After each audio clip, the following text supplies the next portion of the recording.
Rampitso Sabotsy no ankalazaina manerana nosy ny taom-baovao malagasy toy ny lanonana rehetra dia amikaravona no andrasan'ny maro izany andro lehibe izany. Tsy diso anjara amin'izany ny mpianatra tetsy amin'ny UFASM Andravoahangy.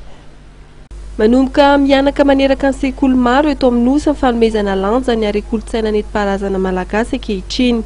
Manapirovy izany ny hetsika goavana ny tanterahan'ny mpianatra sy ny mpanabe ao amin'ny sekoly UFASM Andravoahangy ho fiara-mankalaza ny pomba manetriketrika ny taom-baovao malagasy. Ny voalohany teny aloha dia miarahaba mahalasika rehetra sarasara tomokolay naritra vavy raha ny UFASM amin'izao tontolo izao dia mahasongadina manasongadina ny maha-malagasy satria zay dika ny asaramanitra ho anay ny asaramanitra dia firafiravony ahafahany ambanilanitra rehetra mafaly ka homariana amin'ny amin'ny fely amin'ny hira izany asaramanitra.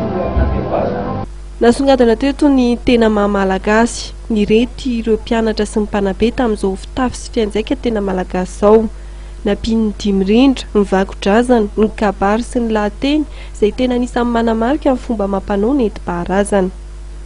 Ny sekoly UFASM amin'ny tontolo toy izao dia mankalaza ny ataontsika hoe asaramanitra. Asaramanitra fotoana firafiravony, fotoana ihany koa hifaliantsika ambanilanitra. Sarasara tsy ambaka ho ny tompoko fahavisany, sarantitra tompoko lampanatera amin'ny mpianakaviana rehetrarehetra. Saoza tompoko nanome fitenenana. Ny azavaky voalohany indrindra dia manino ntsika androany no milanina. Nanome voninahitra io fotoana tetsy amin'ny UFASM Andravoahangy io ny filompanorona ny vondrom-panabeazana SEM Andriamatora Trema William sy ireo vahiny manan-kaja maro samihafa. Izao fiara-mikorana izao dia natao indrindra hanomezan-danja amin'ny fomba amam-panao malagasy eny anivon'ireo ankizy sy tanora malagasy.